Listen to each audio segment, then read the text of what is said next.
programming, data analysis, and deep learning. Last week we have seen logistic regression, and in particular how to train a logistic regression unit using gradient descent. And just to remind you, so that was logistic regression. So we had some axes. In particular, we looked at the iris data set.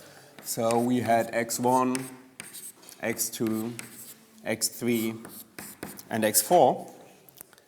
And we wanted to predict whether the flower is iris setosa. So we wanted to predict y hat, where y hat was either 1 or 0. And what we did is we had some weights, w, of the same dimension as x. And we computed w transpose x plus b. And this is what we call z. And then we computed the activation A as sigma of z.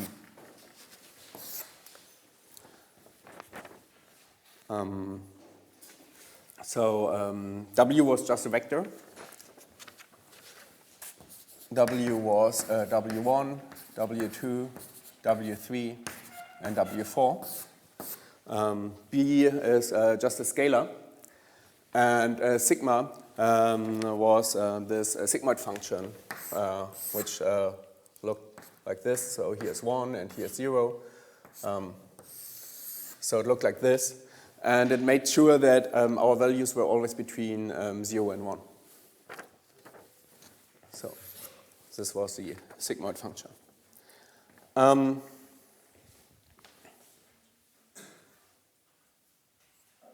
So two calculations, one linear or affine transformation, and then this nonlinear transformation, sigma. And what we can do now is we can draw a circle around this.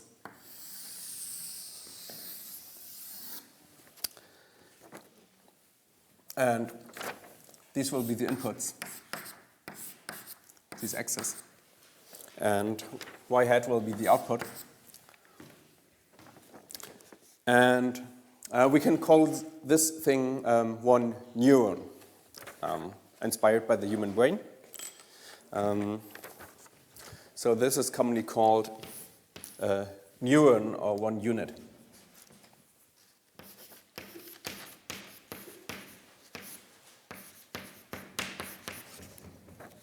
And this sigma here, the sigmoid function, this we will call the activation function.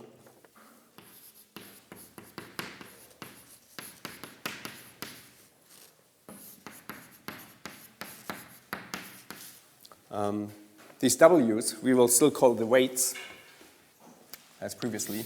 So these are the weights. And this B here, this we call the bias.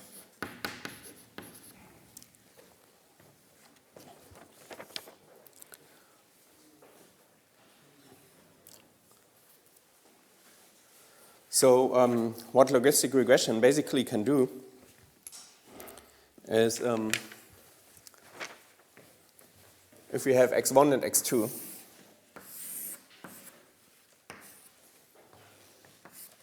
x1 and x2,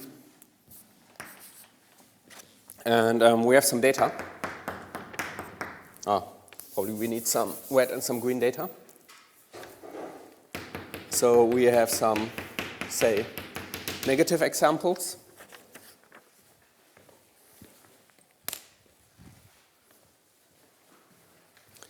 And we have some positive examples. And we want the red ones are 0 and the green ones are 1. What logistic regression can do is to put a line here and say that our estimator is that everything on this side of the line is 1 and everything on this side of the line is 0. And gradient descent will find us the best line, the best discriminator between these two classes.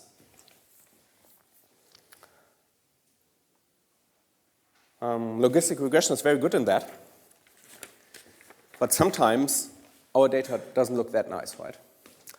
So one example could be, say that we have x1 and x2, and our data looks like this. Say we have 1 here, and 0 everywhere around.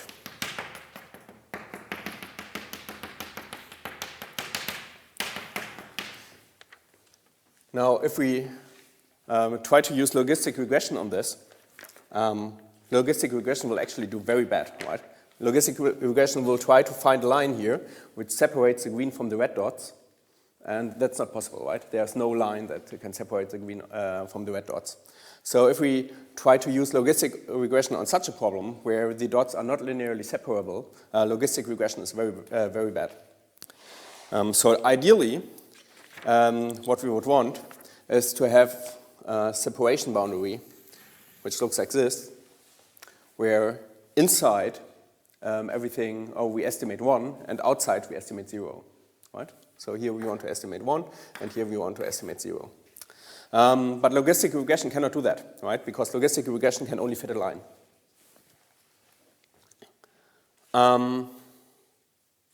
But now there's a very simple idea to extend logistic regression. And that idea is to do logistic regression not once, but twice. I mean, if once is good, maybe twice is better. So we have a logistic regression here, a logistic regression unit here. And instead of directly feeding the axis into that unit, we put more logistic regression units in front of this. So there's another logistic regression unit here, and then there's another logistic regression unit here. And the output of these logistic regression units will be the input of the second logistic regression unit, right? And then we have our axes, x1, x2, x3, and x4. And they will feed into these first logistic regression units. And this will be our y-hat. So we have logistic regression units here. And the logistic regression units, they are structured in layers. So this will be the first layer, and this will be the second layer. So this is layer 1 and layer 2. And each layer can also have multiple units. This increases the number of parameters. So now we need a W for this neuron and a bias for this neuron, and we need a W and a bias for this neuron, and we need a W and a bias for this neuron. And the idea is the following, is that we use exactly the same algorithm as last week, and we calculate all the partial derivatives of these W's and B's and these W's and B's and these W's and B's, and we do gradient descent on all the parameters simultaneously. And the interesting thing is that this works very, very well.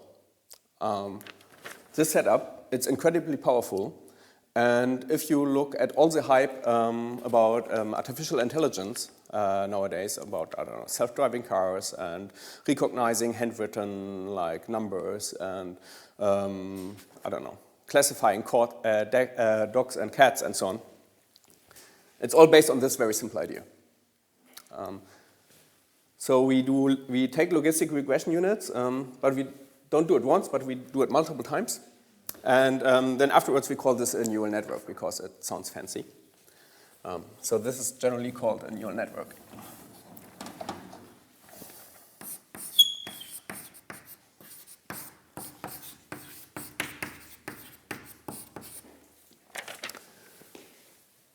Who of you has heard of the term deep learning? Okay.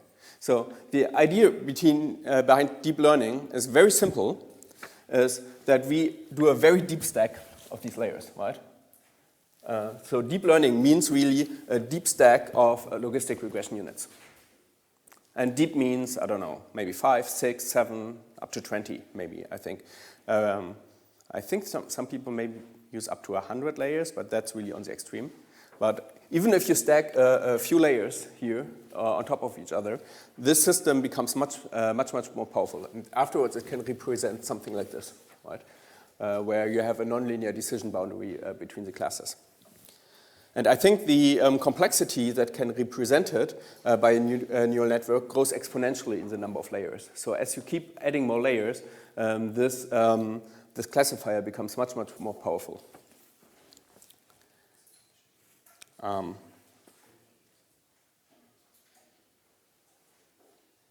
Okay.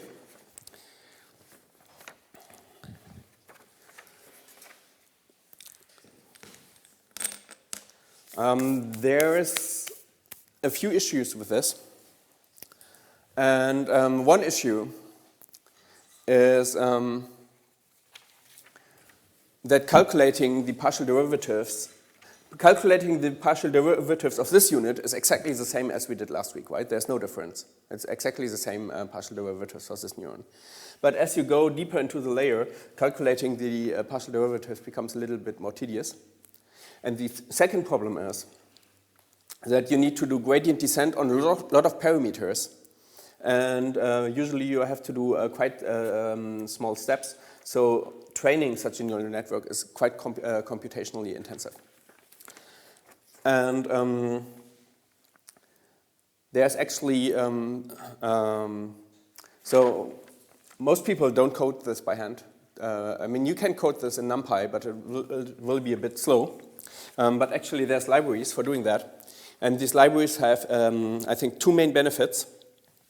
As one is they calculate the derivatives automatically for you. And this is called automatic differentiation.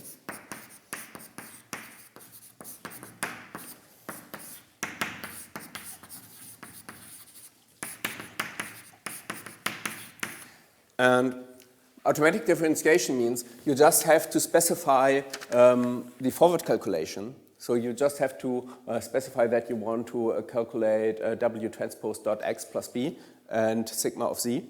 And then this software can automatically calculate all the partial derivatives for you. And the second main benefit is they run on the graphics card. So they run on the GPU. And if you want to calculate a lot of matrices, doing that on the GPU is much faster than doing it on your main processor. And the reason is that modern GPUs, they contain a lot of individual processors. We have just replaced the graphics card on our server last week. And the new graphics card on our server contains 4,352 processors, right? So if you look at your CPU might have 4 cores, or maybe, does anybody have more than 4 cores on their CPU?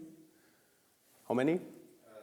6, okay, yeah, that's a bit more. But that's still less than 4,300, right? And all these cores can calculate parts of your dot products in parallel, right? So multiplying matrices on graphics cards is very fast.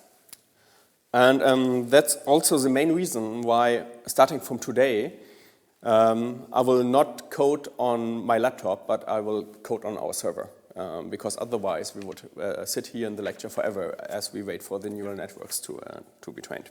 There's different softwares, but in this lecture we will use TensorFlow. TensorFlow is this software by Google, but then there's also PyTorch by Facebook, and there's a number of others. We just go for TensorFlow because it's what most people use in the industry. Okay.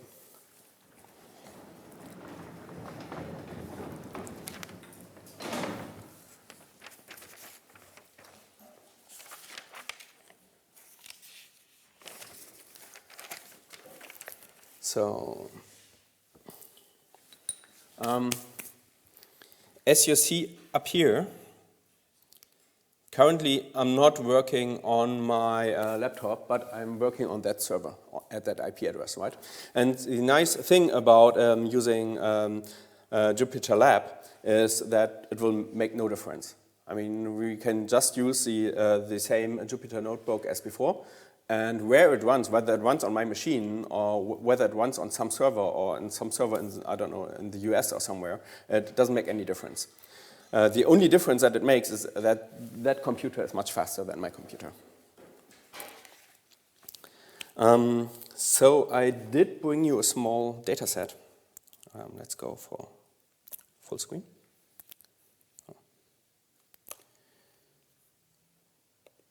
That didn't quite work. Okay, so the data set I brought you. Now let's first import TensorFlow. It's very simple. If you want to do it on your own laptop, you have to install TensorFlow, and you should install TensorFlow ideally, I think, from Anaconda, but it should be relatively straightforward. So import TensorFlow as TF. And our data set, we want to import a data set from TensorFlow.keras.datasets. Import dataset is called MNIST. And we need pyplot. Import matplotlib.pyplot as PLT. Okay, that worked. And now we will load the data.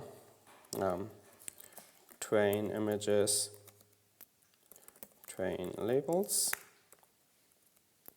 One tuple and another tuple with the test images and test labels as MNIST load data. Okay, the data is there. Let's look at the train images. Train images.shape. It's an ND array. It's a three-dimensional tensor, and in the first dimension it has 60,000 examples and 28 and 28 in the two other dimensions. Let's look at one of these layers. plt.imshow train images. So the seventh example. All rows, all columns. Okay. So this is a handwritten number that was collected by the American National Institute of Standards, and I think it was collected from some numbers that people write on letters as they write postal codes. So this data was collected to train systems that can automatically recognize the postal code that you write on your letter. All the images are standardized to 28 by 28 pixels, and we have labels for all of them, so we know which number it should be. But beware, it's American number, so the 7 looks like this, and the 1 looks like this, right? It's American style, not European style numbers.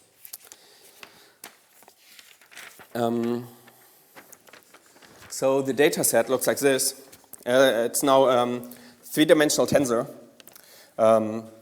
So if we have a one-dimensional tensor, that's just a vector. It looks like this. If we have a two-dimensional tensor, it's a matrix. So it looks like this. But now we have 3 dimensions. So we have the first dimension is still down. The second dimension is still this. And then the third dimension goes to the back. And it's... so this is the first. It's basically a number, like a number of matrices stacked in depth. So it's one matrix here, and then another matrix behind it, and another matrix behind it. And the way this is laid out is actually that you this first dimension, which is the number of samples, here you have 60,000. And then in the second dimension, you have 28, I believe, no? 28 by 28. And then in the depth, you have also 28. And then if you look at the horizontal slices here, these are the images. So basically what you have is that horizontally there's images. So here there's a 3, and then below that there's another number, maybe a 5, and so on. Right. And all the individual entries in this tensor, they are between 0 and 255. So it's grayscale, and it's 256 different values.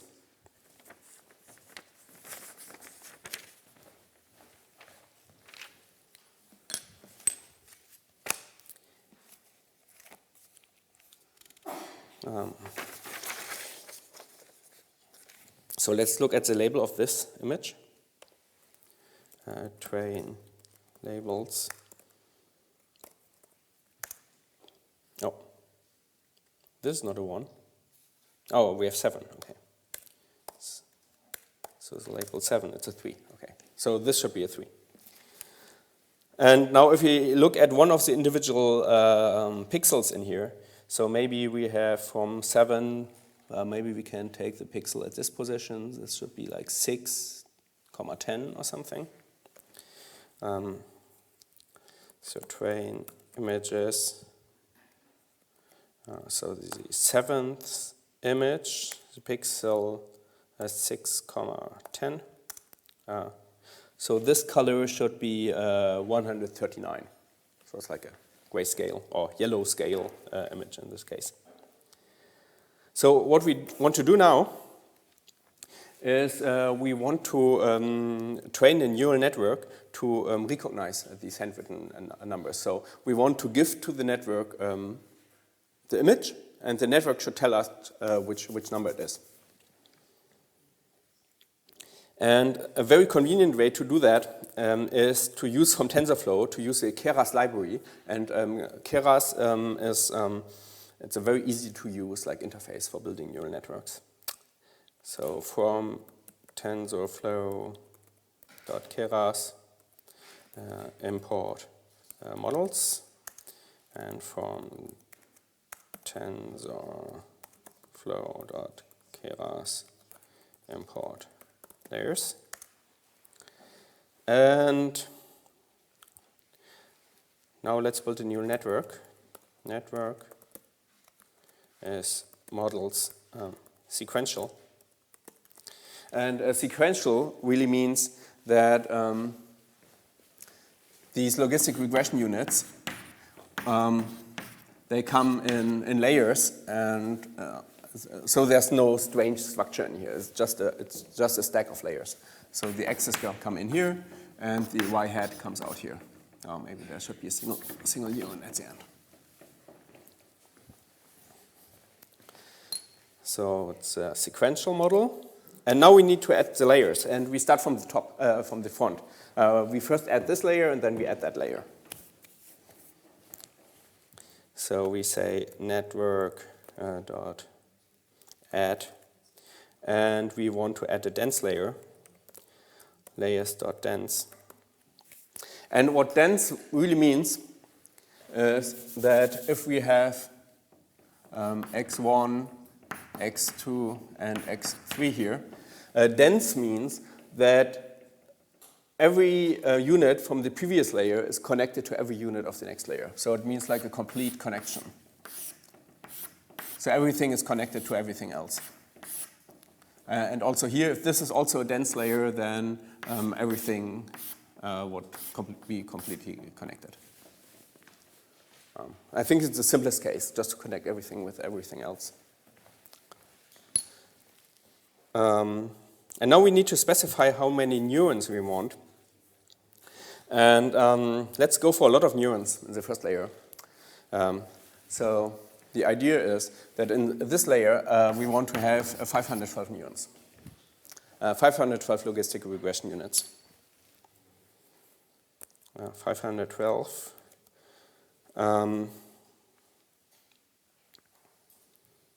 And now we have to say which function we want to have here. Activation. And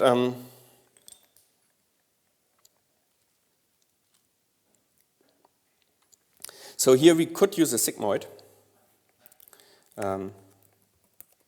but we will not use a sigmoid for reasons that I can explain you now. So in the past, people were using sigmoid units everywhere. So they were always, in the past people were always using this activation function. But the problem is with this activation function, if you go very far out here, or very far out here, what happens to the gradient of this function? Can anybody look at the gradient of this function, or the derivative of this function? And as we get very big or very small values? Yes? The gradient? Oh, compared to from here to here, yes. But absolutely what happens to the gradient as you get very big values? It goes towards 0, right? It becomes very, very small. So this function becomes super flat as you go out here, right? And what does the flat gradient mean for our optimization? Is if the gradient is very close to 0, what happens to our optimization? It starts to make very, very small steps, right? So our optimization becomes very, very slow. So imagine you're way out here, and then you go a small step into this direction, but the step will be really small because everything is so flat here, right? So in the past, everybody was using this, but now most people make a different choice.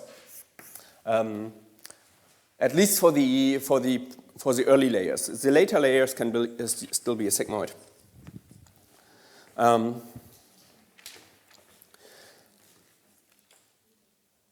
So ideally, we want to have a function that has the same gradient everywhere. And the function that's used a lot these days is just this, just identity here and 0 here.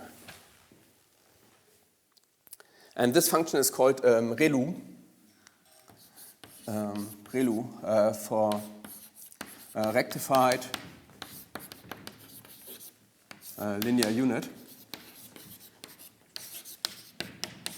And the function is really just A equals max of Z and 0, right? And with this function, it doesn't matter how far we are out here, we always make the same step size. One problem of this function is that here we have the gradient is 0. So if we are out here, there's no learning at all. But for reasons that I don't understand, it's no problem. So the thing is that not all the neurons will be out here at the same time. So some neurons will always be on this side. So there's always some learning going on. Okay, so let's use this ReLU activation for the first layer. And now we have to specify the input. And the input shape will be, it's 28 by 28 pixels. And we will just flatten that, as you will see in a minute. And then the second layer will be another dense layer with 10 units. And the activation now let's look at how the network will look.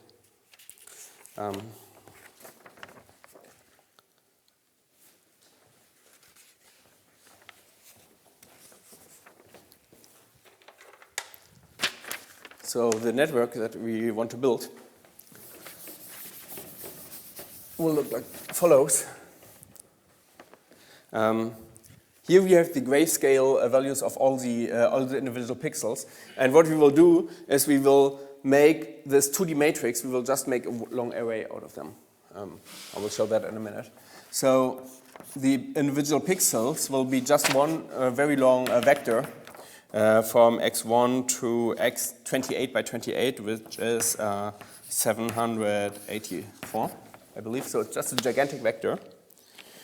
Then in the first layer, we will have our 512 logistic regression units with the ReLU activation function. And then on the last layer, we will have 10 neurons. So this will be 10. And all this here is fully connected. And this is also fully connected. And what we will want to have is, if these axes correspond to the number 3, so if this is the image of a 3, and we have our 10 neurons here, these neurons we will number 0, 1, 2, 3, 4, 5, 6, 7, 8, 9. Then we want the neuron number 3 to be 1 and all other neurons to be 0. So we want this neuron to be as close as possible to 1, and all the other neurons we want to have as small values as possible.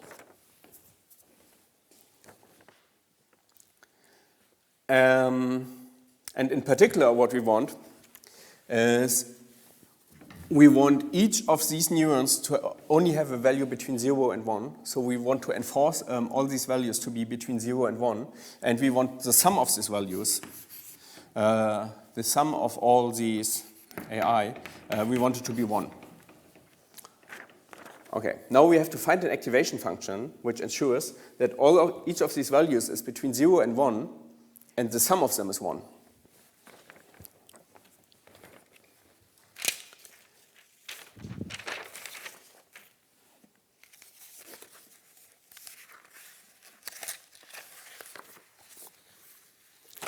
And this activation function is called a softmax. Who has ever heard of a softmax function?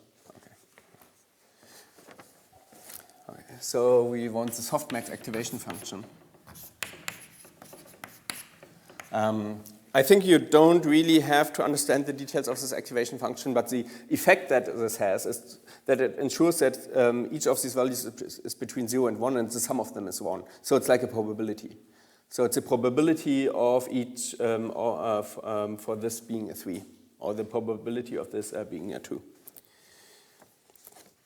So the softmax of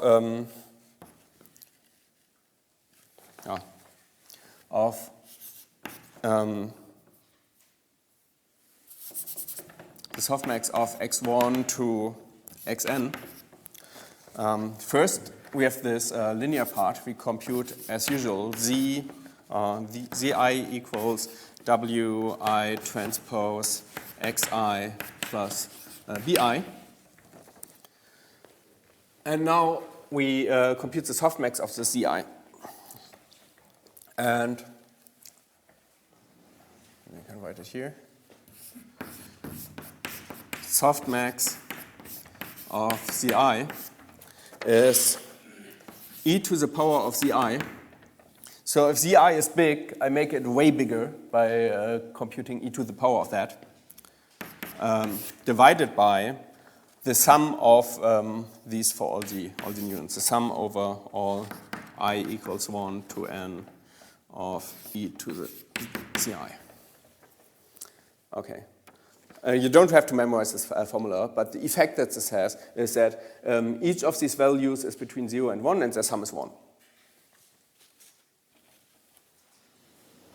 Okay. So we will use this for the last layer to enforce these properties. So activation of the second layer will be softmax.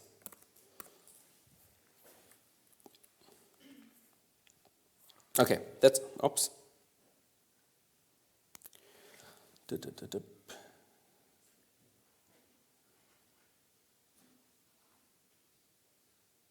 Oh, input shape equals. Okay.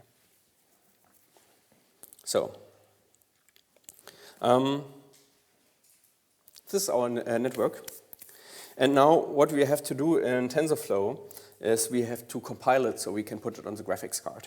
In order to put it on the GPU, we do network.compile. And now we have to select the optimizer, the loss function, and the matrix. So in the past we used just gradient descent, normal gradient descent as an optimizer. Now we will use a slight variation, and I think I will explain a bit later how that works.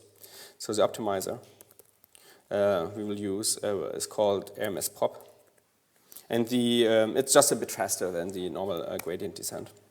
Then the loss function is still the cross entropy, but it's a variation of the cross entropy to deal with the fact that we have multiple units. Before we only had one unit that could be 0 or 1, and now we have multiple units that can be 0 or 1. And the loss function for that is called categorical cross entropy. Cross entropy. And then we want to keep track of some metrics. And particularly the accuracy. So this is just to tell the network to keep track of how accurate the model is. So how many numbers are correctly recognized. Loss equals categorical cross entropy. Okay. And now we have to feed images. So each of these images, if you look at it this way, is like a matrix, right? So each individual image is a matrix of numbers, and each number is between 0 and 225. So it's like 0, 0, 15, 200, 8, and so on. And in order to feed it into the network, we will just make a giant vector out of this by just going along the rows. So first we take this row of the matrix.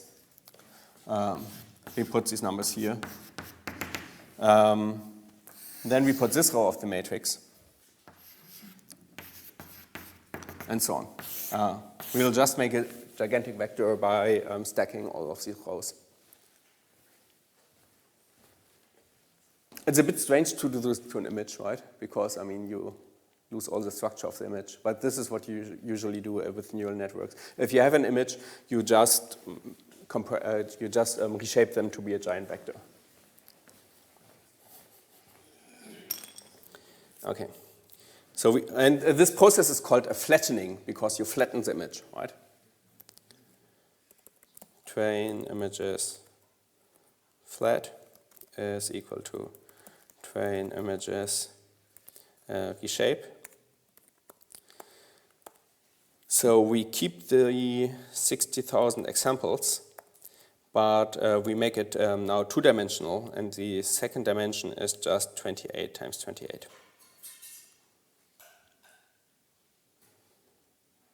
And we do the same to the test images.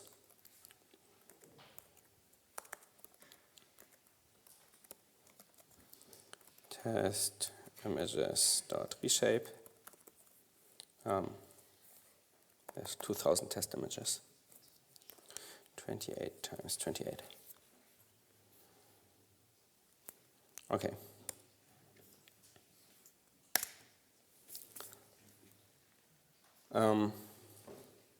Let's now look at the shape of this.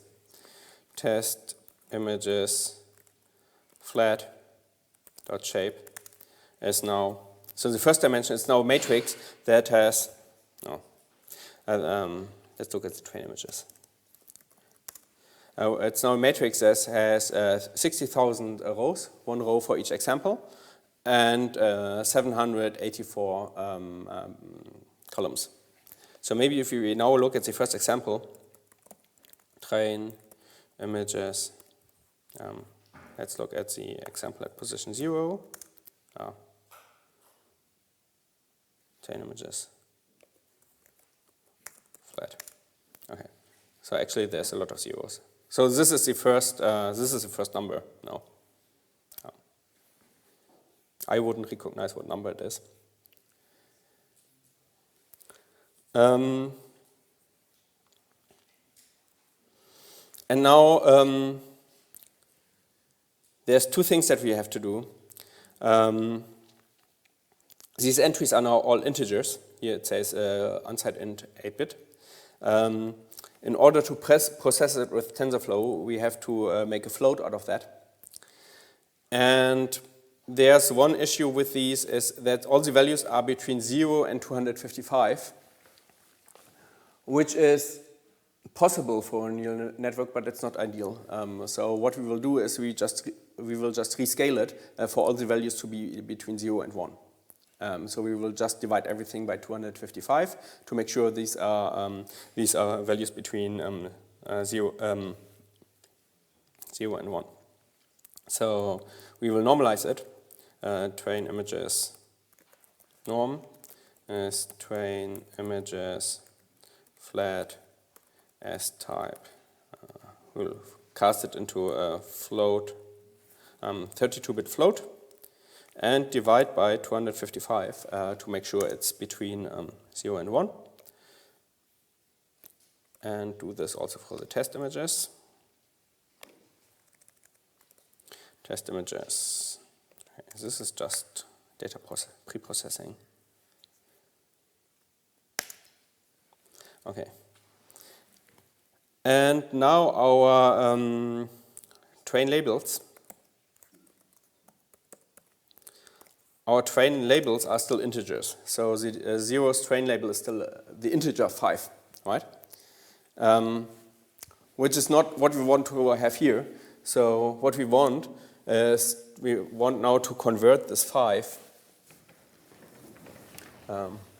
We want to convert the 5 to an array where 1, 2, 0, 1, 2, 3, 4, 5, and so on. So the labels we want to convert to something, to this. This is also called a one-hot encoding. One-hot encoding. Or it's, alternatively, it's called categorical encoding. Categorical. One hot, because one is hot, one is 1, and all the others are 0. And categorical because this category is true and all the others are false. Okay, so now we have to convert the labels to categorical encoding. And unfortunately, there's a function in that. So we can just say from TensorFlow Keras utils import to categorical, because you do this so often with neural networks. And we say train labels as to categorical train labels, and the same for the test labels.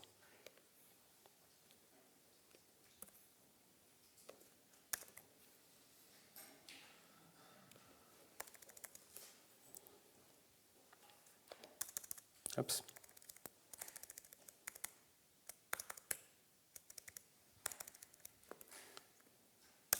Okay, and now if we look at train labels, the shape is now it's a matrix, 60,000 examples and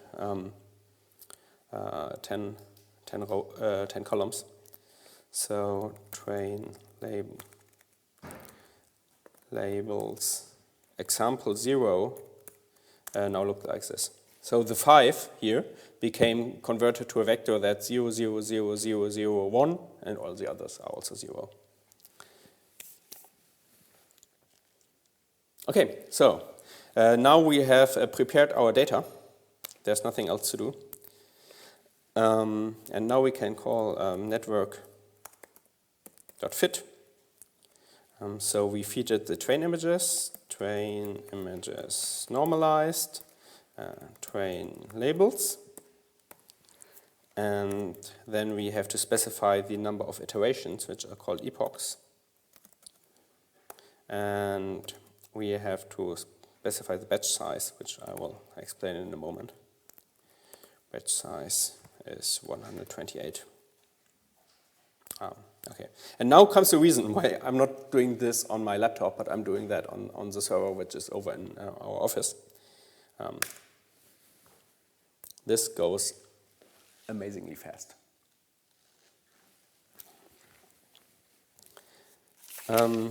So now we've done gradient descent on all the weight and bias parameters.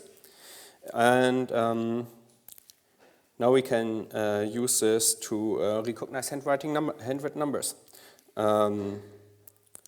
So we can calculate the predictions for our entire test set by saying predictions as network.predict. Oh, you can also see that our network achieved an accuracy on the training set of 98.8%. So 98.8% of all handwritten numbers are correctly recognized, which is, I think it's amazing. Because if you look at some of these handwritten numbers, I mean, a lot of them look like this, which it's no problem for the network because it's trained like on American numbers, right? And a lot of them look like this. And I think the network is already better than most of you because this is a 7. It's not a 1, right? Because it's American handwriting.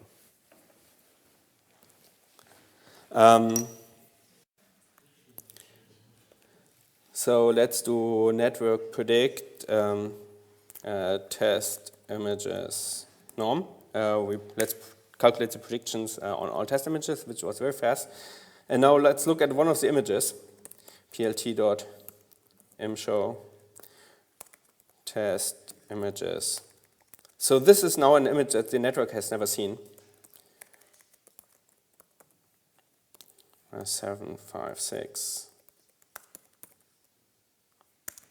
Okay. Does anybody want to guess what number this is? 7? Okay, let's ask the network what the network believes. So we can do plt plot predictions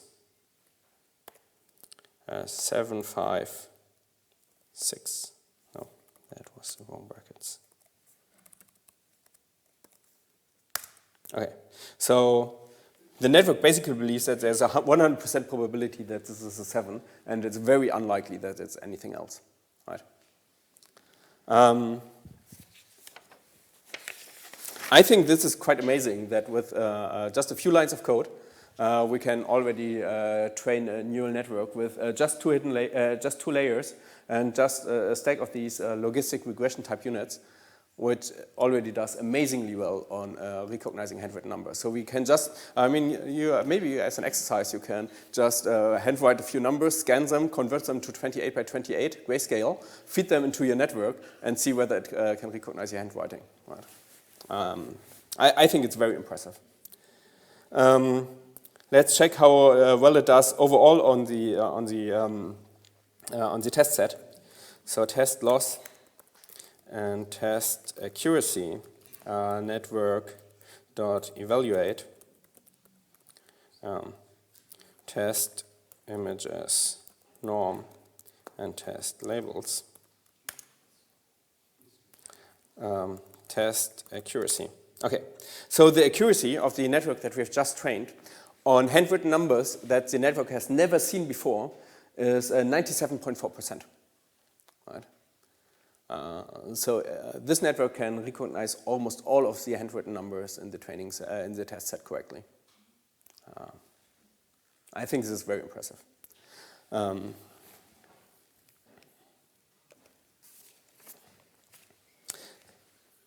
Okay, any questions so far? Yes? Can you output the ones which it didn't predict right? So you can maybe see. Yes, I didn't prepare this. So now we have this predictions label, predictions minus test labels.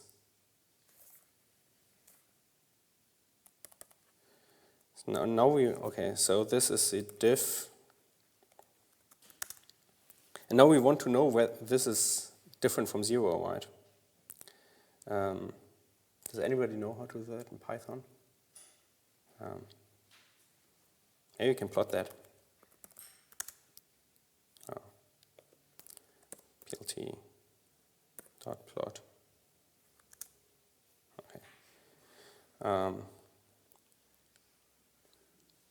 Okay. So there are some that which are not. I don't know. Maybe you can try it at home. I think it will take too long if I try to do that now here.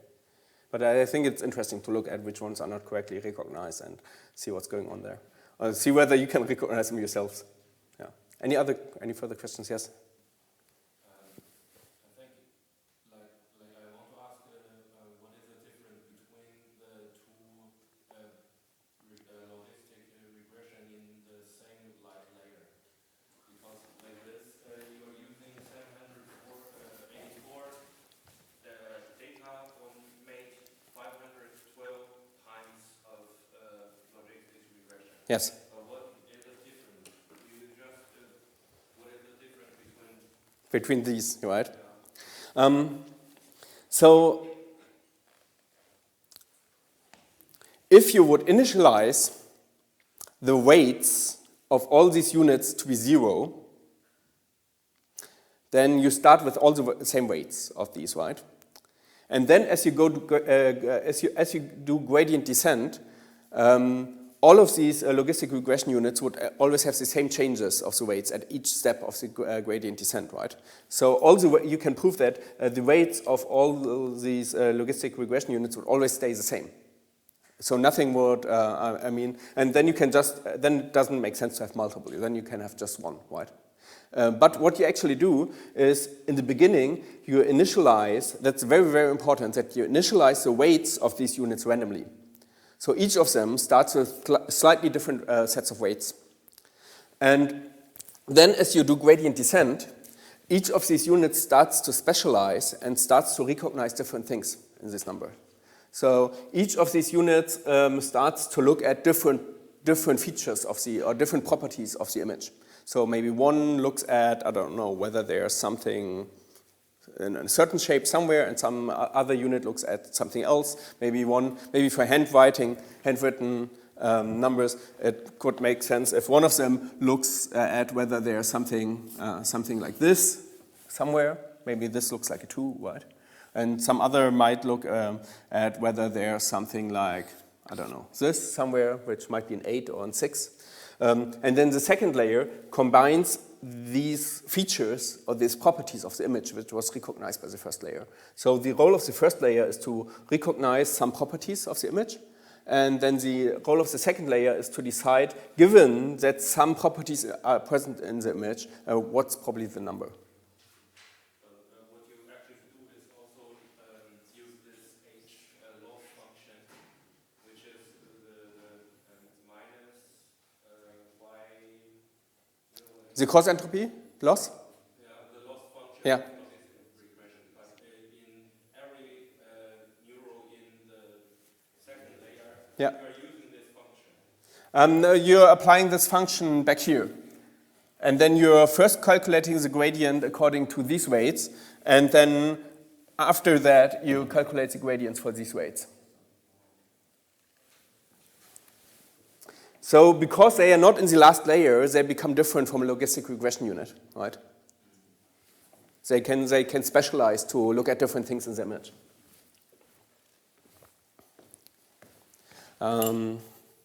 So maybe we can do import numpy as np, np argmax diff. Okay, and maybe we can plot this image. PLT, this one.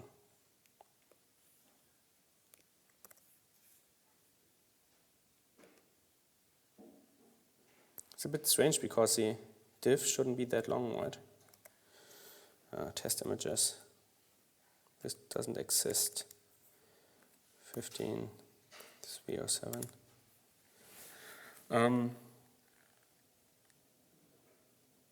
So these are the predictions on the test images.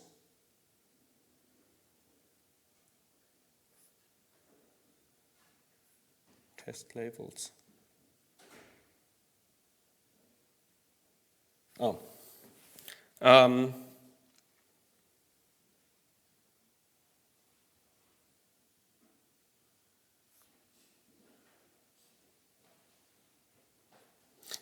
It's not that easy because we have this categorical encoding, right?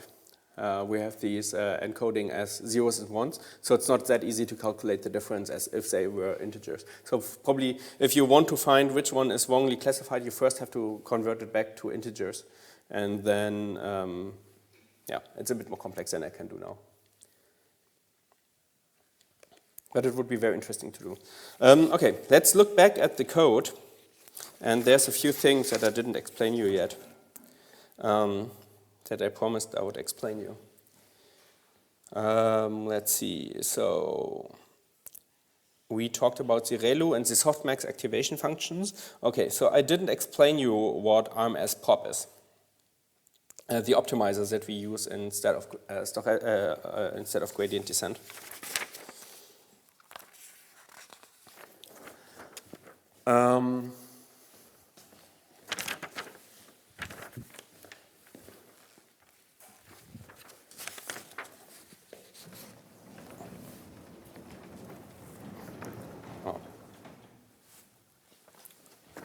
Space here.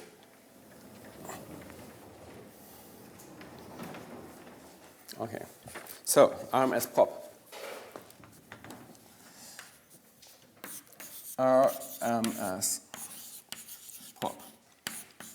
Okay, say we plot the cost function as valleys, so the level curves of the cost function. Say the cost function looks something like this. So here's the minimum. So on this axis we have weight 1, and on this axis we have weight 2, and the height of this is the cost. And say it looks something like this.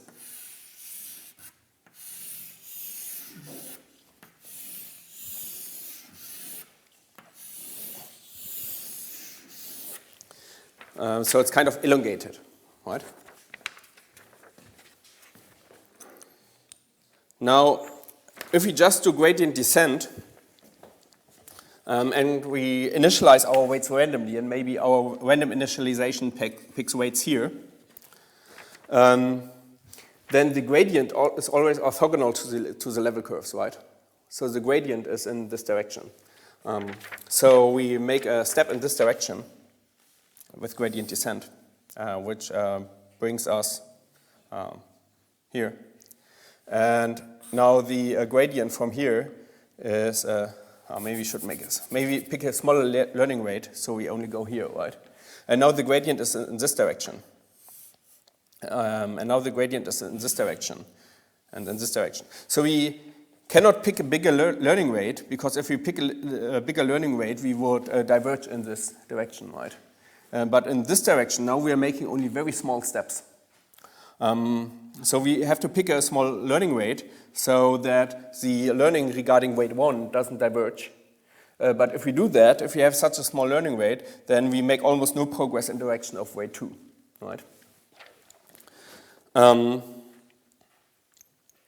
So ideally, what we want is we want to have a different learning rate for weight 1 and for weight 2, right? We want to, ideally what we would want is to learn faster in the direction of weight 2 and learn less fast in the direction of weight 1. So ideally we would like something like this, where we can pick a bigger learning rate in this direction and then proceed much faster to the optimum weights, W1 and W2. And now the idea of RMS prop is that when we do a gradient descent, the new weight is equal to the old weight minus the learning rate times the gradient of the cost function, but multiplied with a factor. And this factor should be different for weight 1 and weight 2, and it should capture the fact that we want to learn faster in this direction and not, we want to make big steps in this direction, but small steps in this direction, right? So here we add a factor, and that factor is 1. You don't have to know this formula, it's just, I will write it up so in case you're interested. But it's some factor, 1 divided by square root of some factor s dw, where this factor s dw s dw is equal to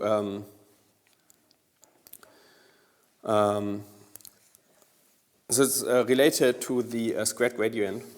So it's basically it's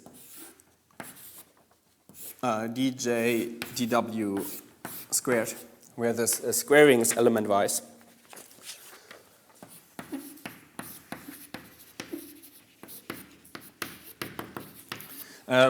And now you have to think that you want to smooth it for each step. So you take the previous value of SDW, you multiply it by a number that's a bit smaller than 1, and you add to this 1 minus beta times this.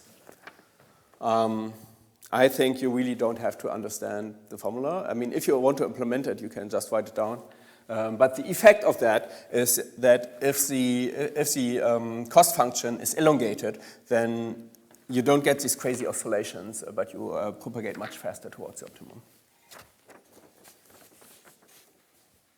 Okay, so, but it's basically like gradient descent, it's only slight differences.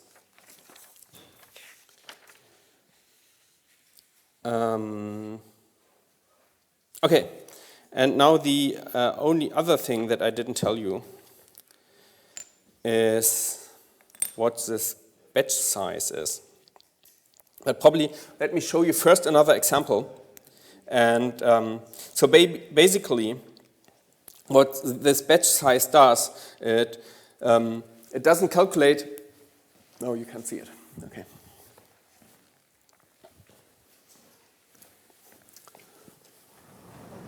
Okay, so here in the fit method, when you do optimization, you have to give this batch size.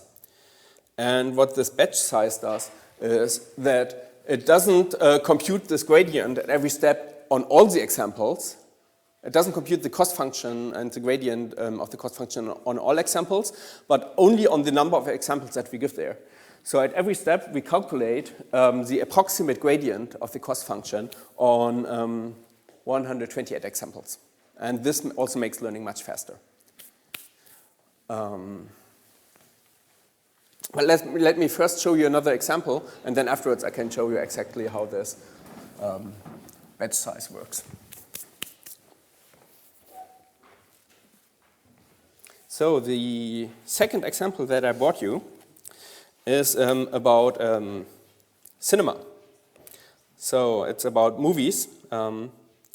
Maybe we can look at imdb.com.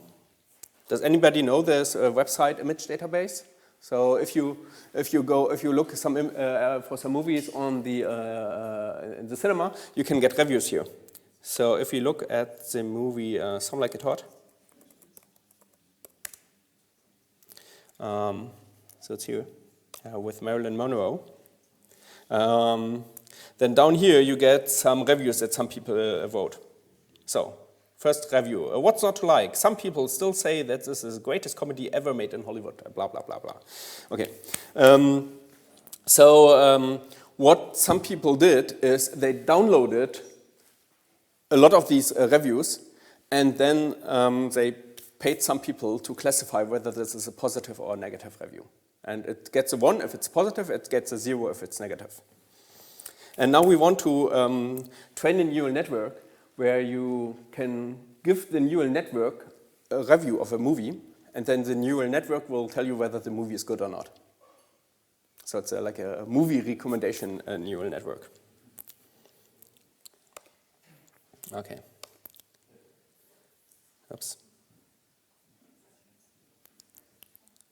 So let's do a new notebook.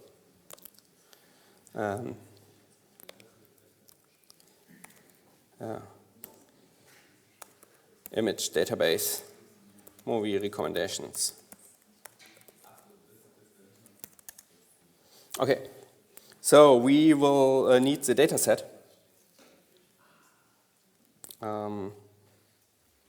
From TensorFlow, Keras data sets, import imdb, and matplotlib, import matplotlib pyplot as plt. Okay, let's load the data. One tuple for the training data, train data, train labels, test data, test labels as imdb load data.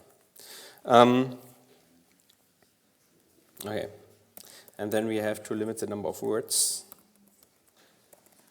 to 10,000. Let's have a look at the data. So this train data, type of train data, it's an ND array, but it's a kind of special ND array. Let's first look at the shape. Train data. I mean, maybe you can think for yourself on what kind of data structure you could put such a movie review. So it has 25,000 training examples, and the data type, train data, the type as object. Okay, so it's a matrix, or it's a vector of something strange. Let's look at the first example. Train data 0. Okay, so the first example seems to be a list of numbers. So the review is a list of numbers. That's a bit strange. So the type of this is a list. And if you print that, print train data 0. This is the first review. So this is the first review. Does anybody have an idea what's going on? How this is how a review of this is the greatest movie ever can look like this? Yes. Yeah, exactly. So the idea is that each number is a word, and we have a big dictionary with all the words, and each word gets a number. Let's look at the dictionary. So word index is equal to mdb get word index. And now word index, let's look up a word, everyone. So everyone has the number 313. And so you can look up different words, and each word gets a number. So if we want to reverse translate that,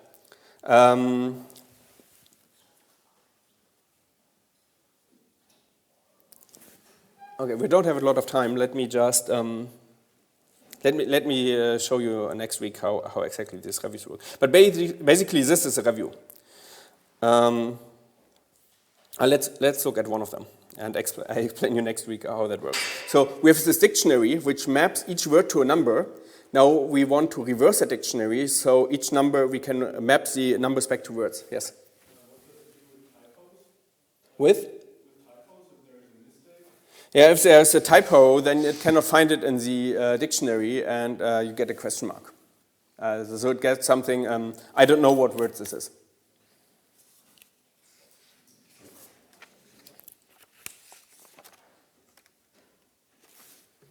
Okay, I think what I will do in the remaining time is I will write the neural network for you so you can see it, and I will explain you how exactly it works next week. So import, we need NumPy as NP. And now the reviews, we need to map each of these reviews to a vector.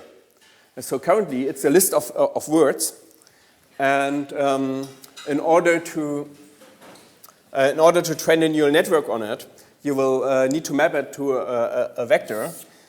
And the idea is the following, that here you have all the words, a, the, brilliant, and so on. And if the word occurs in the review, for example, the movie was brilliant, so it gets a 1. And if the word doesn't occur in the review, it gets a 0. So maybe there's a bad. So this review now is a long vector of zeros and ones, and you see that the word brilliant appeared in the review, but the word bad did not appear in the review, right? And then from this you will try to classify whether it was a good or a bad review.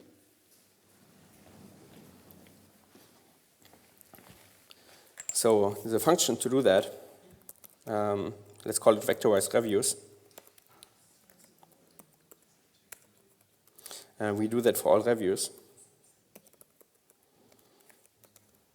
And we have to give it the dict size, the size of the dictionary, which is 10,000 by default. So we will construct a big matrix result as NP. First, we make a matrix which is full of zeros, NP.zeros, with the number of reviews as the number of rows, and the number of words in our dictionary as the number of columns. And then we iterate first over the reviews. For review index word list in enumerate reviews. So we iterate over the reviews, and each review now gets a number and the list of all words that appear. So this list up here, the list of all words in this review. And now in a second for loop, we iterate over all the words for word in word list. And then if the word appears, we set the results matrix and the row of the review index, and the column of the word, we set that to 1. Return results. Okay, and then we vectorize both the training reviews and the test reviews. Xtrain will be vectorize reviews train data, and xtest will be vectorize reviews test data. Okay, and now we have this giant matrix, and then so now the first review up there now is a long vector where the words that didn't appear get a 0, and the words that do appear in this review get a 1.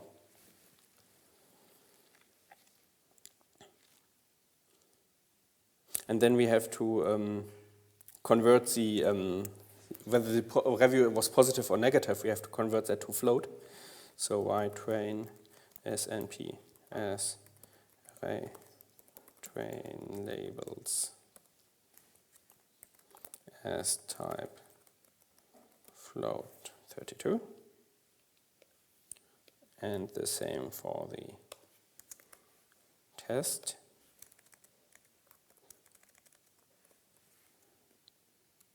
Test labels. Okay, now let's construct our network from TensorFlow Keras import models from TensorFlow Keras import layers. So we will network as models sequential. Network add. We will first start with the dense layer. Layers.dense of just 16 units. ReLU type. Activation. ReLU. And the input shape is just this 10,000 elements long vector. Input shape equals 10,000. And then let's add another layer. Another dense. Layers.dense. Again 16 units. Again ReLU. Activation. ReLU. And then let's add our final layer, which should classify whether it's a positive or negative review. So it just needs one unit and a sigmoid type. So it outputs something between 0 and 1. Network add layers dense. Just one neuron and activation is sigmoid. Okay. Oh no.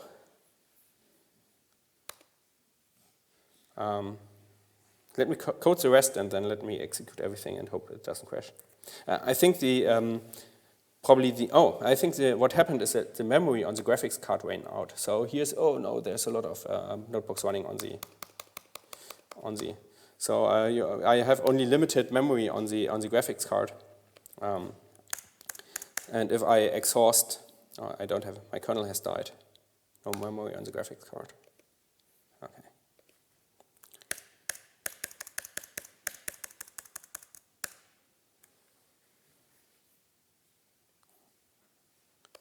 Now it worked. Okay. So now we need to compile it. Network.compile. Optimizer is still arm_as_prop. The loss is binary cross entropy, so the same as last week, cross entropy loss. Loss is binary cross entropy. And the metrics accuracy.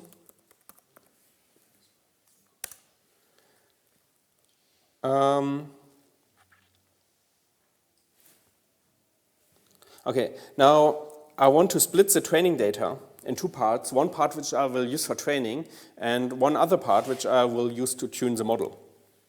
So I will create a validation set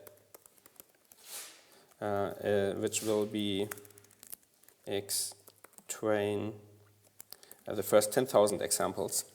The first 10,000 examples I use for validation, and then I will only use the rest for training.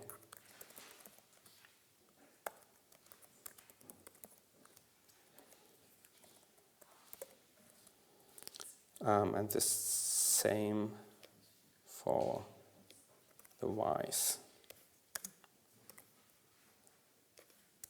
So Y validation is the first 10,000 examples, and the remaining training set is the rest. Okay, and now I want to keep some history. Now I will do fit the model. It's called network. Network.fit. I will put the training data, partial x train, partial y train number of steps, epochs, will be 20. Batch size, so that's the number of examples that I use to calculate each gradient, will be 512 examples. And then I have some validation data, which comes in a tuple, x validation, y validation. Okay, now let me save before I run this. Okay, and now if I do this on my laptop, it will be a lot slower.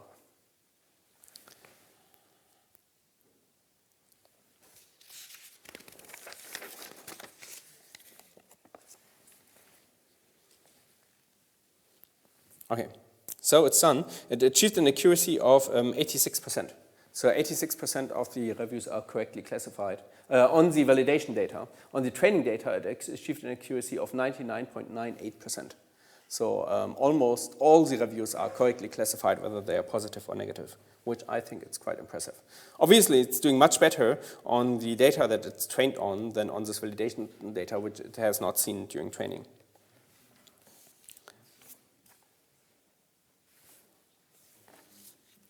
Okay, so what I want to do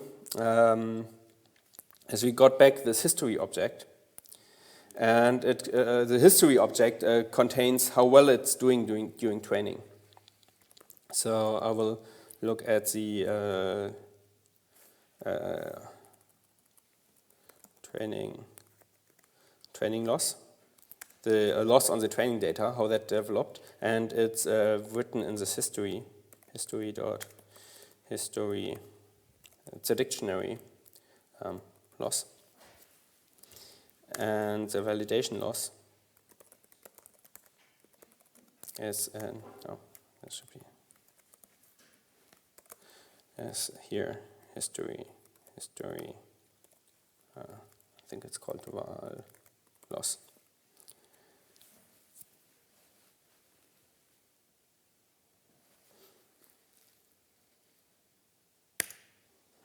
Okay, let me plot this. PLT plot training loss, label training loss,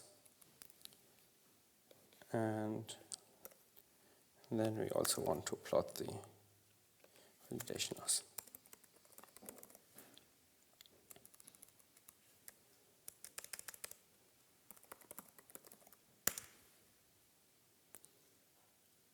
Training loss.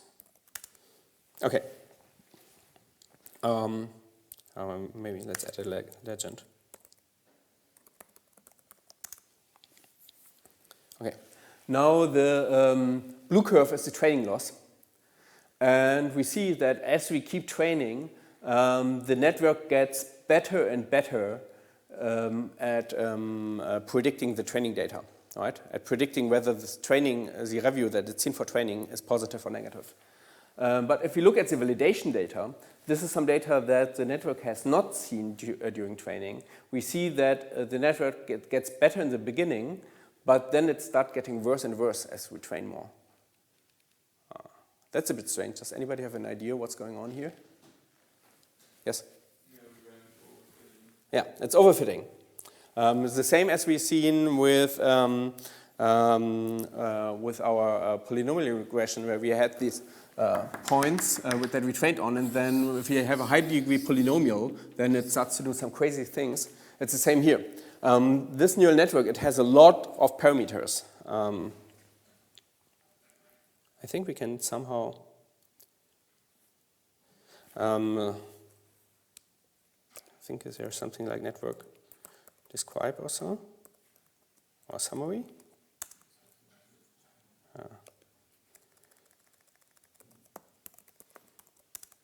Okay, so this network has more than 160,000 parameters, right? So it's a very high degree model with a huge number of parameters. So if we start to train it a lot, it's starting to overfit. So it gets better and better on the training data, but on some data which it has not seen, at some point it starts getting worse. This is one of the fundamental problems of deep learning, is that the models have so many parameters, so trainable parameters, 160,305 parameters. That's a big number of parameters. That as we train them, at some point they will start to overfit. And then there's a big number of techniques to deal with it, to reduce the amount of overfitting. And the simplest technique is just to stop training. Does anybody have an idea after how many iterations we could have stopped training here, ideally? Yes? Yeah, after one would be directly here. So you would stop training here, or? Well, we could look at where this kind of shape bottoms out. Yeah, where the validation loss bottoms out and stop training here. So I would say after like 3 to 4 iterations, we could stop training, and we will get a better model. So if we rerun the model and we only let it run for 3 or 4 iterations, maybe we can check how many iterations it is exactly. We have a few minutes left. So let's plot the epochs on the x-axis. Epochs as range 1, then loss values +1. And now if we plot epochs against this,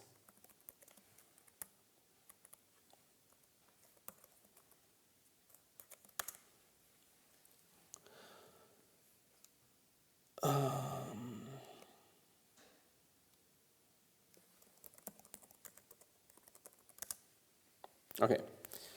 So this is really epoch 4, maybe. I think we should have stopped after 4 iterations.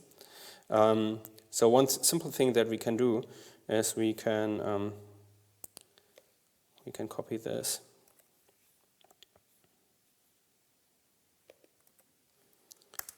So we will keep the same network. We have to compile it again.